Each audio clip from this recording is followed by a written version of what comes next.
The topic is African American adolescents and health issues dealing with health well-being. And we have with us the professor of sociology at Tennessee State University, Dr. Kelly Sanford. Dr. Sanford, yes. Sanford, let's continue our discussion by having you to continue, in a real sense, some of the information that you were giving us. Okay, as I was stating, it is an epidemic at this particular point in America. And we are leading the world with this particular issue, and I would like to suggest again that here in the state of Tennessee, we are third to fourth in the nation in obesity.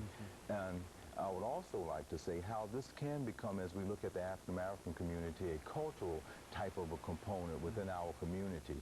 This whole legacy of eating habits and what we should eat and what we should not eat, and the amount of exercise we get and the amount that we do not get becomes somewhat of a part of culture. And in many instances, it impacts our families because people are dying at early ages because of this epidemic. But I would like to say that the study that I've been doing has been very much involved with 18 to 25-year-old students at Tennessee State University, and a large percentage of them, the largest percentage of them, will have a BMI ratio that is higher than the average that it should be. That suggests that they are into that overweight to leading into the obesity category. And so one of the aims of it is to try to not to make fun of groups of people, but to try to get them to see that there's some cultural elements very much involved in this issue, and it can be prevented. If you know where you are, then you can start doing two things that I would like your audience to understand. You can be very specific about the diet that you're eating, as well as increasing your exercise, your mobility. As you may know, many might go to Walmart and drive around the lot 4 or 5 times to get closest to the door as they can, rather than just walking from the back of the lot to the front. So one of the aims is try to encourage the students to find out what that BMI ratio is, and then to change their diet, stop eating trans fat, stop eating a lot of foods that are high in fat content, and to increase their exercise.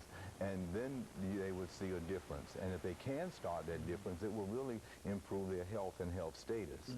We feel that this research is groundbreaking in that we want to come up with a theoretical model that we will share with them the importance of doing it, so they won't just say, well, I've tried it before, now I did it, now I'm off of it, now I'm back overweight again. So we have a particular theoretical model that we are hoping that will impact people that are in our audience, and we can get them on track to improve their diets and to increase their exercise. Have you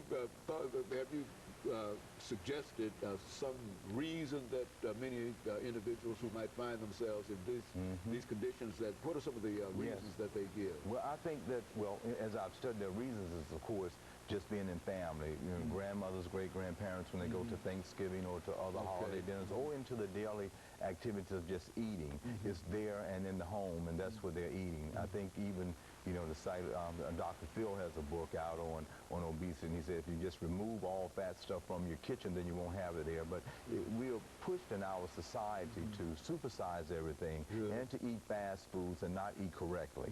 And this is one of the major problems. So we try to get them to identify that. And if I may just mention very briefly this theoretical model we are hoping that will help others is holistic. We want to see the social psychology that might be very much involved in stress and depression that might be existent in one's everyday life, that then may cause a person to feel that they're eating and overeating from an endearing way. They're pacifying hurt feelings. A second one, we want them to understand that some of our habits in eating might be connected to history.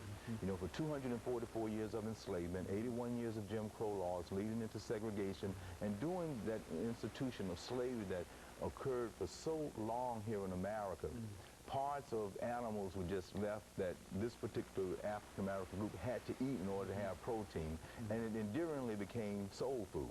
So we would then cook with some types of foods within our greens, which are excellent for you, but it might be high content in salt. And with the fat back, the lard, and all these things, we said the ham hock, if you didn't have it in there, then it's not tasting good. These are the things we have to try to change so that we can eat healthy and then exercise more and then hopefully improve.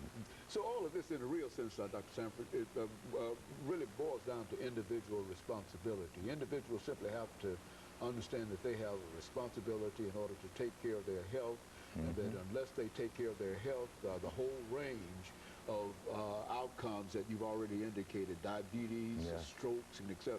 That's the consequence, and shorter lives. Is that what we're saying? Absolutely, that's exactly what we're saying. That there's no way to get out of having a short life if you don't take care of deal with this issue. And it's worse now because we're finding from pre-kindergarten up to adolescence, there's already an obesity issue that is occurring, and many times kids are having type 2 diabetes, and then females are too, and then what is happening, we're finding females to have strokes leading into their 30s, where historically it may have been into their 60s or late 50s and 60s, but the obesity is just there at such an early age, and then they're carrying it over into their early young adulthood age that's going to cause devastating health problems. So it is individual, but I also want to point out that it's influenced by group and institutions.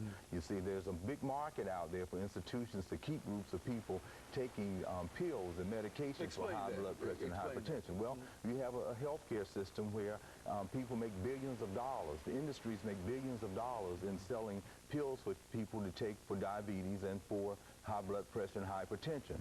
So if that group of people, if they got on a good health plan and a good exercise plan and curtailed their habits and got back into good health, then they would need to take those pills, therefore they would need to buy them. But the larger industry would like people in a real sense to stay unhealthy. You see, then they can continue to make billions of dollars, and so it's a big problem. So health is not in the best interest of the pharmaceutical. It really is. Is that what we're saying? Absolutely, or the medical industry. And then, you know, medical doctors, when you go in, the first thing they would share with a person that is in the obese category was to try to lose weight. And then when they come back in for the next, say, visit, then they are heavier than they were the first time. So they will say, well, it's really nothing I can do to help this person because they are not doing what I'm saying. The only thing I can do is offer you some medication to be a Band-Aid for a symptom or a problem that is much worse and is uncontrollable. Now, the Obama the Obama administration has a health issue in terms of prevention and et cetera. Do you think that this is a method whereby we might be able to get a handle on? This is so widespread, Doctor, that it almost seems as if it's almost a problem that's almost impossible to deal with. And the way we're trying to deal with it now. It's an epidemic, and it is a huge problem demographically throughout the United States. I think the Obama administration has an excellent plan, and Michelle Obama, the First Lady, is actually trying to help. We're going to pick that up, and we'll be back with our audience following this very, very short commercial break.